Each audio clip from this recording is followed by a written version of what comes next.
OMG BBG! Welcome back to the Beyblade Burst Dynamite battle unboxing. So this one right here is the LR Custom BeyLauncher. So it comes with its individual packs for you to buy as a spare launcher if your original one broke, or if you want to just upgrade your launcher.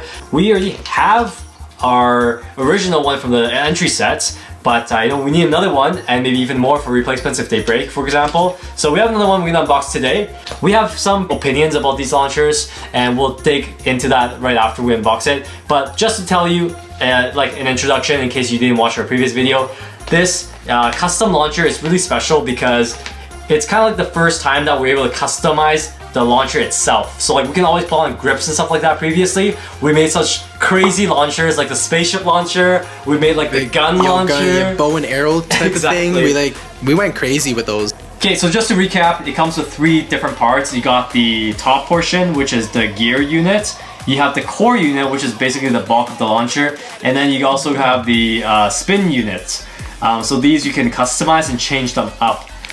Our first customization comes from being able to change the color, because if you bought the entry set, you would have the red gear units. So let's open this up and we'll tell you about all the pros and cons of using this new DB custom launcher. And right before we get started with this unboxing, make sure you guys subscribe to the channel and turn on those notifications. Also, you can find us on Instagram at Geek Dosage and on TikTok at BeybladeGeeks Official.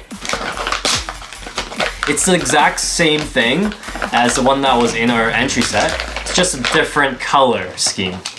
We can take this part off, very easy to take apart, and the spin unit is very high quality, really cool. Then you can pop out your gear unit, right? So this part we can also customize and change it out. If you flip it the other way, then you can select your spin direction. So we can go left or right. So let's just say we go left, we select it. The circle shows that it's a left spin. And then you can now put your spin unit back on. It's a little bit complicated. It does take some time to definitely change spin. With our previous launchers that were LR, all you basically had to do was remove the lock and then just switch left or right, you know what I mean? Just a little toggle. But this one you actually take apart and all that stuff, so I don't know. It's kind of extra. But I kind of like extra at the same time though. That's true, I complain about it, but then yeah, I still stick to my opinion based off what I said in the battle entry set. Even though it's more complicated, I still like it. What I'm actually super curious to know is whether or not the customization will do anything. I really hope that at one point they'll give us another spin unit that might have some custom performance, not just cosmetic.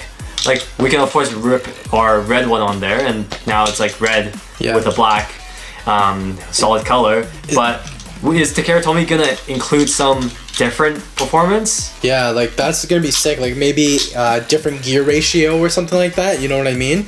Maybe the gear unit will have different size gears and that'll change the performance or something like that. That would be really cool, right? Yeah, because at this point, how cool would it be if you have a metal spin unit? Yeah, I was just thinking that too. You read my mind. A metal spin unit would be cool. But then again, it doesn't matter if it's metal or plastic. It does the same thing.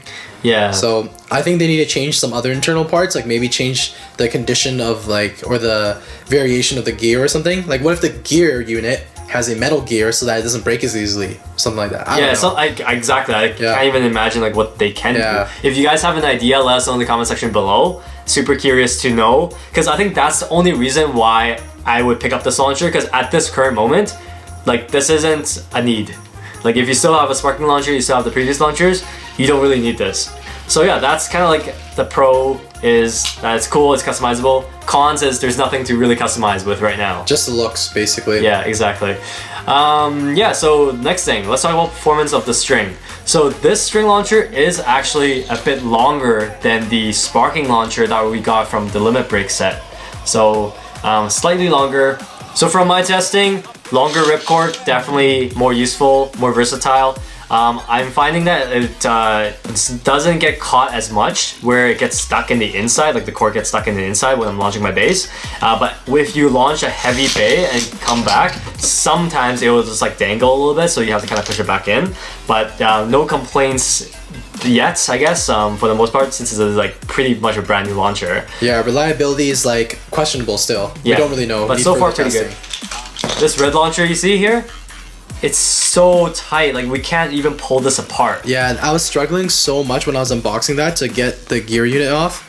Yeah, I don't know what's going on. I think some parts are not worn down or like slightly defective, so it takes so much effort to take this off. So, you know, if at one point I think I will just decide this is a right launcher forever. Like, yeah, you're not gonna worry about it unless exactly. there's something else to actually customize with. Yeah, because changing that one to left is such a hassle. Or like changing spin. Like at that point it's like, yo, I'm putting in so much effort, I'll just grab another launcher, you know? Exactly. So that's another con is, I don't know, seems like a defect. There's a defect somewhere. If we're getting it like 1 out of 2, you know, I'm sure a lot of people are also experiencing the same thing. So yeah, that is basically our findings, some pros and cons for this launcher. Overall, we really like it, and we're curious to know what your opinions are. When the gear unit is out of the core unit, you actually can't pull the string no more, so it's stuck there, which is fine. Not like you're gonna want to pull this anyways, but it's pretty cool. Yeah, the gear is exposed, so you can actually like touch it and feel it. You can see it through the translucent like material as well. That's only for the red one, by the way, guys, that you get with the entry set. Yeah, the one that we just unboxed, that one's solid black. But okay, so that brings me to the next thing, is another like missed opportunity that I feel like they should have done is, you know, we were able to change these parts, cool, but what about changing the string or changing the gear? Because those are the parts that actually break down, you know? Like with all our broken launchers in the past, we never had to change the prongs. Yeah, you know, exactly. That always stayed like good. It might have wore down a little bit like the plastic, but always works though. Works. The most like strained part is the string. Overall, it's still a good launcher. I think they're in the right direction. That's my feedback. That's my opinion. That's my rant. Let us know in the comment section below what you guys think. And look at that, we just customized it basically. The colorway is now swapped. So that's as much customization as we can do right now, at this moment at least. So that's basically it for this unboxing, guys. What do you guys think of this customized LR launcher? Do you think you will get it? Do you agree with my rant? Let us know in the comment section below. So yeah, thanks for watching, guys. Make sure you subscribe, like the video, and as always, geeks out. 3, 2, 1. Hey, I avoided that attack. Whoa. I definitely think after a few rounds in high mode, yo, for sure, it's way better in low mode against Longinus. Definitely.